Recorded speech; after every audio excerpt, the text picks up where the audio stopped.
I had angered the president of a client company and was demoted.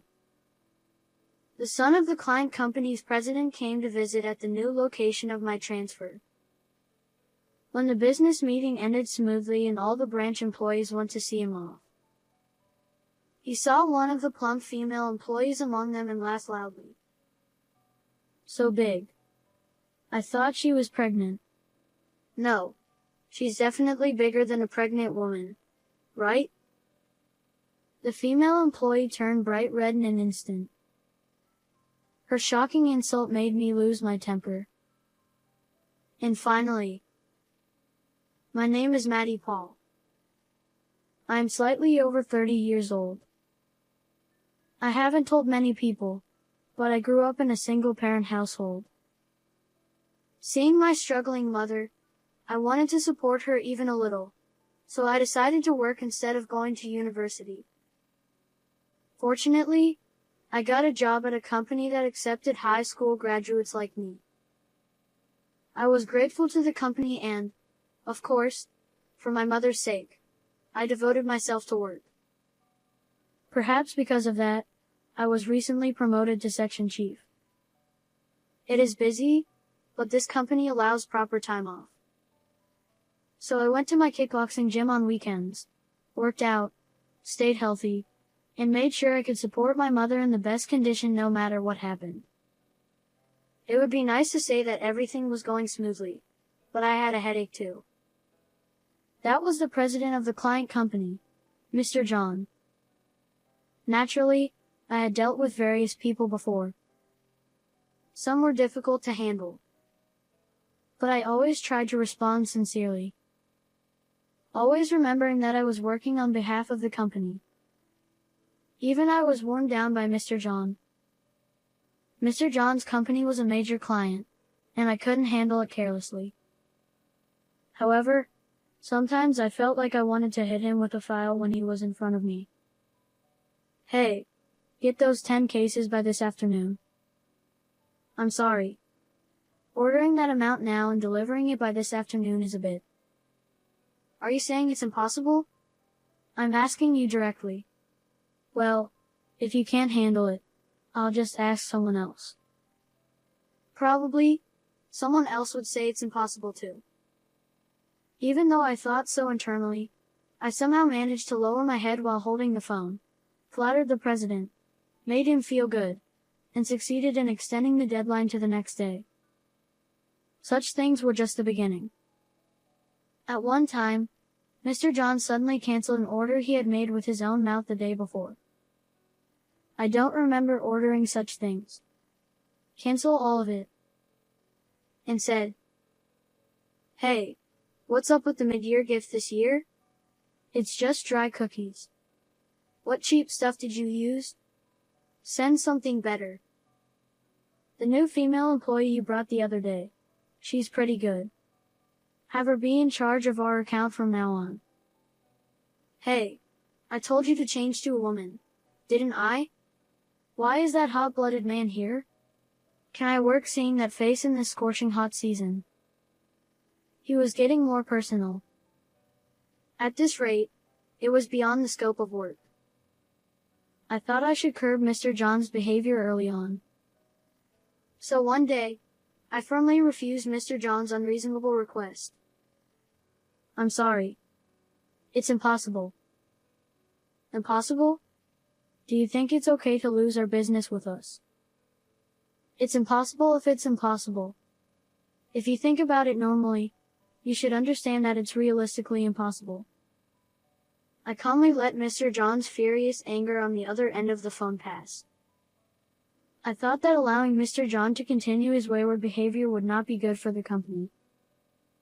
Unfortunately, the higher-ups in our company didn't seem to think so. The next day, I was called in by my superior. "You're being transferred, Maddie." Transferred? Mr. John is furious. That company is a major client for us. Do you know how much damage it would be if we lost the business? Such a thing. I bit my lip.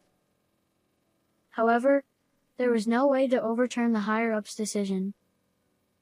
Looking at the destination, it was a blatant demotion. I lowered my shoulders and received the transfer order. The new location was far from home, and I was worried about my mother. Of course, I made sure my mother wouldn't know it was a demotion, so she probably thought it was just a change of workplace.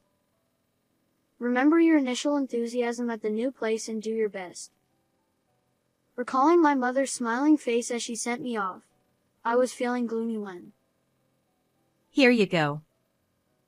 This is for you, Maddie. A very gentle and kind voice was directed at me. When I came to my senses, the female employee had somehow appeared beside me. She casually placed freshly brewed coffee on my desk.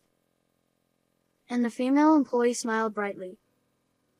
Maddie, it must be quite stressful since you just arrived. It's said that working with some breaks can increase efficiency. So, I think it's okay to take short breaks. Oh, Diana. Is that a recommendation to slack off? Is it okay? Oh. Luke, you even had a discussion about this topic with me the other day. You're being so mean. Ha ha. Since Diana is so nice to Maddie, I got a little jealous. The male employee's loud laughter filled the office with laughter. In the center of it, Diana, the female employee called by name, turned a little red but, noticing my gaze, gave a gentle smile. Maddie, everyone here can be a bit mean, but they are good people. Please rest assured. Diana is the employee in charge of general affairs in this branch. Although general affairs seem omnipotent, in this small office, it is confused with being a janitor. Even though she has proper administrative tasks as part of general affairs, she is asked to do miscellaneous tasks by other employees. But Diana handles it without a single unhappy expression. Her smile is the flower of this office. In this unfamiliar place, I was saved many times by her smile and thoughtfulness. One day, the female employees were gathered and excited about something. Hey, are you definitely wearing a dress? I'm going with ultramarine. I'll wear ultramarine. I'm going with pink. Wow, being so bold at that age. I'm thinking of white and yellow. What about Diana? Well, It seemed to be about the night festival that was supposed to take place in the park tonight. Diana, who is liked by the female employees, always participates in female talks, but she seemed unusually down today. When asked, she looked down for some reason. I'm okay. Diana. Are you not coming again this year? It's fine, really. Don't worry about it. That's right. We'll pick out something that suits you properly. Thank you, everyone. But Diana smiled modestly. After all, you see, I'm overweight. I couldn't lose weight this year either. She playfully said it was a punishment. Yes, Diana is quite plump. Moreover, the problem is that this office happens to have many slim people, making her stand out even more. I became concerned about Diana. It's a well-known fact that Diana is very conscious of her body shape, and although she is usually bright and positive, she seems strangely embarrassed about that topic, which always bothered me. It seems Diana didn't participate in the night festival. A few days later, seeing Diana not touching the snacks brought in by someone, I said, Diana, while your intentions are commendable, don't overdo it and endure too much. Thank you. But I really can't lose weight. Her sad voice tightened my chest. I spoke in an angry tone without thinking. That's not because Diana isn't trying enough. Maddie. I understand from going to the gym. People's bodies are determined by their constitution, whether they gain weight easily or not. Many kickboxers struggle with this. Oh, no. Noticing midway, I hastily cleared my throat. It's rude to talk about such things to a woman. I'm sorry. No, it's okay. Diana chuckled softly. I'm happy. Thank you, Maddie. She finally smiled. I felt happy. It goes without saying now, but I think I was already drawn to Diana. However, Diana is strictly an employee of this branch. Worrying about my mother and wanting to return to the head office made things complicated for me. By the way, there is no kickboxing gym around this branch. I had to practice on my own, but it felt unsatisfactory. But still, seeing Diana's smile made me feel that things will work out somehow, and it was strangely reassuring. So, I began to think that the demotion wasn't so bad after all. Eventually, when I started working harder than when I was at the head office. Mr. John's son is coming. He's coming here? Yes. It seems he's going to set up a branch here as well. We will be handling that transaction. Yes. It seems they plan to open a branch here too, and our office will handle the transaction. I see. Maddie, I know why you were transferred from the main office to here. Don't worry. I'll make sure you're not assigned to this task. Oh, no. I'm sorry for the trouble. I apologized and bowed deeply to the branch manager. I never imagined I'd have to meet Mr. John's son now. Though it was mainly the father, Mr. John, who caused me trouble, people often said, like father, like son. His son was the epitome of an incompetent successor, and as far as I knew, he showed no interest in work. He supposedly held a position, but all I ever heard were rumors of him fooling around. Still, I had dealt with him a few times when he accompanied his father. I liked this branch. So, I couldn't help but worry, and I gave some advice to the person in charge ahead of time. Perhaps it paid off. I only came to this backwater because my dad told me to, but it's not such a bad place after all. I'll tell my dad and the branch manager. By the end of the meeting, Mr. John's son was in a good mood. The person in charge relaxed and reported back to me that their business meeting had been a waste of time. They didn't discuss anything substantial, but at least he wasn't upset. In any case, his son probably wouldn't come back here, and someone else would likely take over the actual work. For now, we passed the first hurdle without any issues. When Mr. John's son was leaving by car, the branch manager ordered everyone to come outside and see him off. Given the size of this branch, he was a significant client, so the branch manager was probably on edge too. Naturally, the female staff also came out. Among them was Diana. What kind of cruel twist of fate made Mr. John's son walk right past Diana? He noticed her and suddenly started laughing. Wow. I thought you were pregnant. No. You're definitely bigger than any pregnant woman. Diana's face turned beet red in an instant. Mr. John's son, with his hands shoved in his pockets, leaned over to peer at Diana from both sides. Ha! They must have great pastures in this backwater. Ha ha. Thanks for the sight. How dare you say something so rude? Unable to contain myself, I stepped in front of Mr. John's son, shielding Diana and glaring at him. Apologized to her immediately. You've lost all sense of decency. What the hell, you punk? Do you know who I am?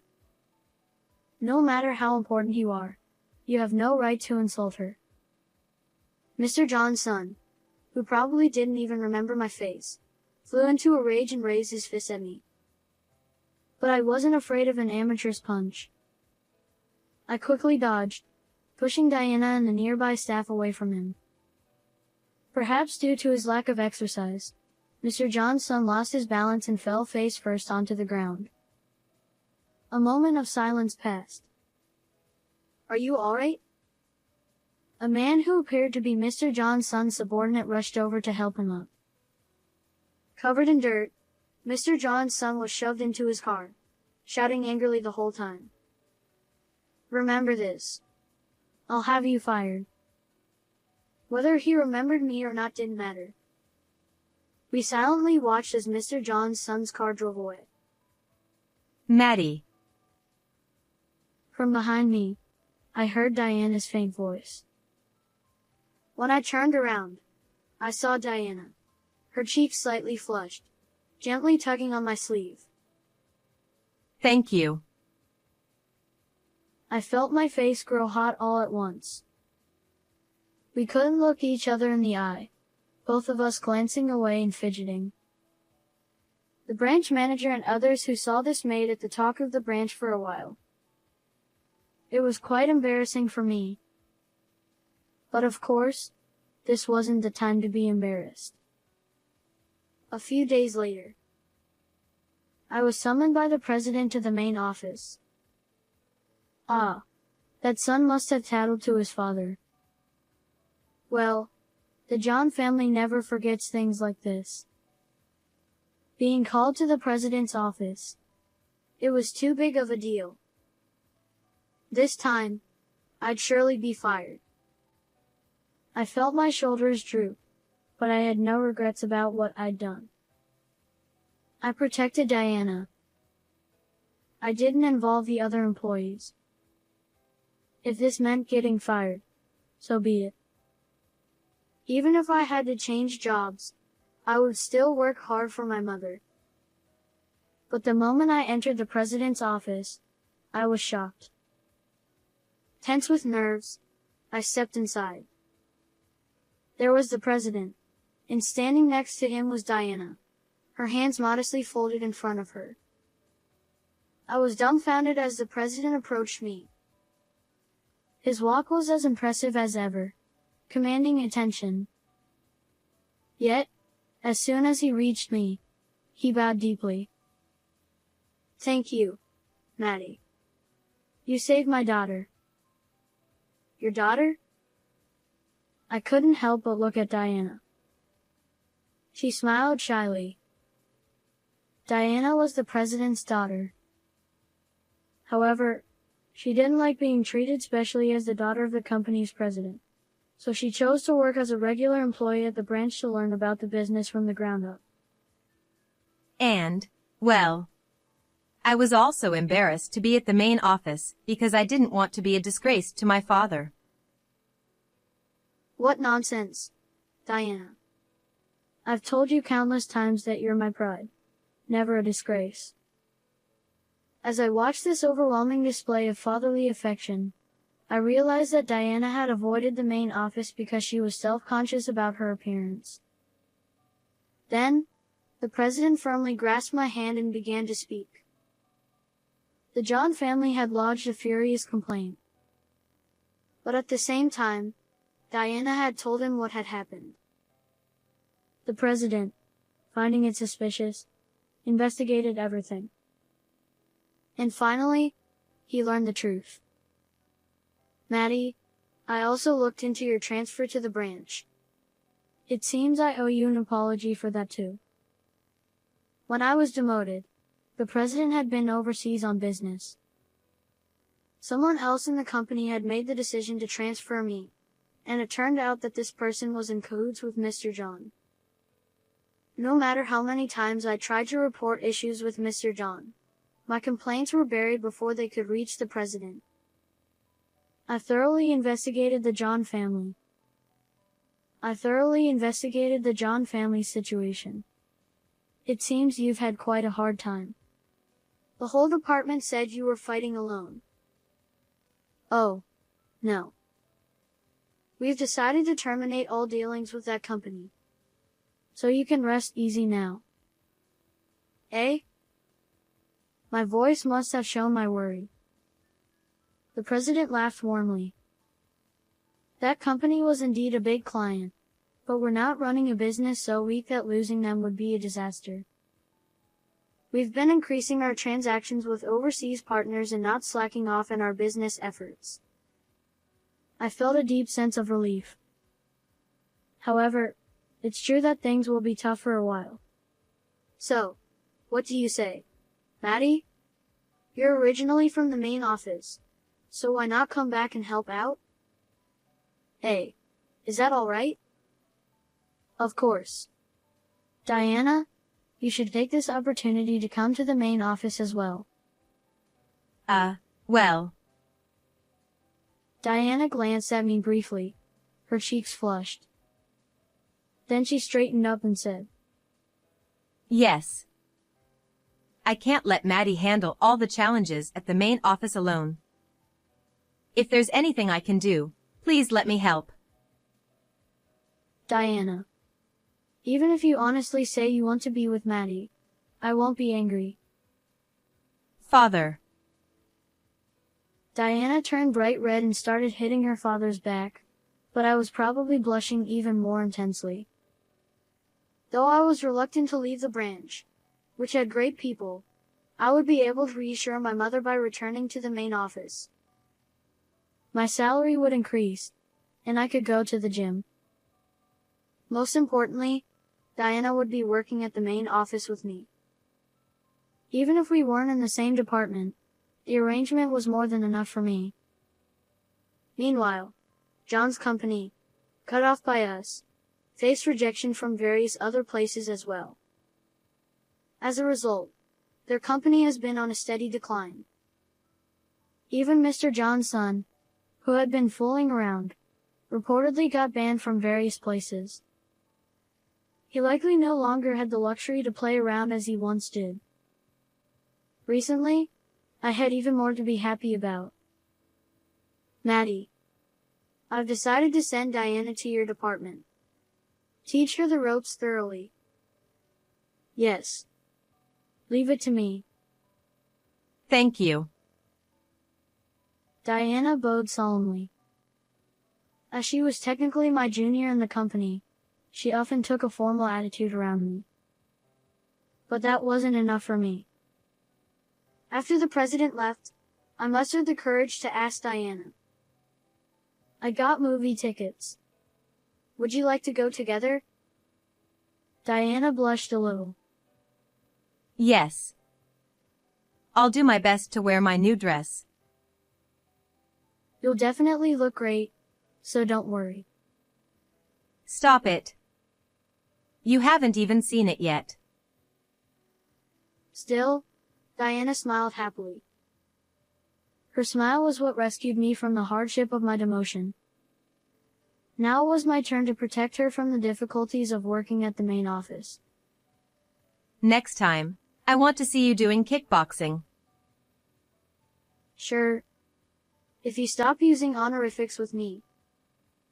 We chatted like that, smiling at each other.